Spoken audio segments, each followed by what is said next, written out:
Hey guys, we're getting ready to install this new lawn over here with a nice beautiful zoysia lawn. The neighbor here has some St. Augustine, and it looks like the runners are coming in. You can see them right in here, running into the lawn and trying to take over this Bermuda.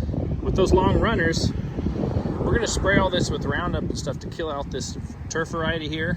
But these runners they run, about 36 inches back into the neighbor's lawn. So if I spray this out here with a Roundup or something, it's going to carry that chemical into the neighbor's lawn. So if you kind of look closely, you can see what we've done here is we've run a stick blade edger in through here, and we've kind of cut and severed the ties of all the runners all the way down the St. Augustine area, and that's going to basically interrupt that pathway of chemical creeping into the neighbor's lawn. So we don't want to replace all this stuff over here. That's costly and the neighbor will get mad. So you cut several of those ties, do your chemical application on the left here, and then this will all die. This will be a nice beautiful straight line all the way down.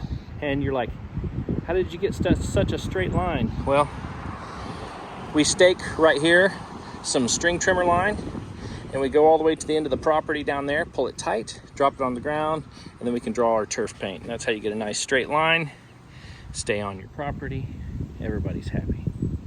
There you go.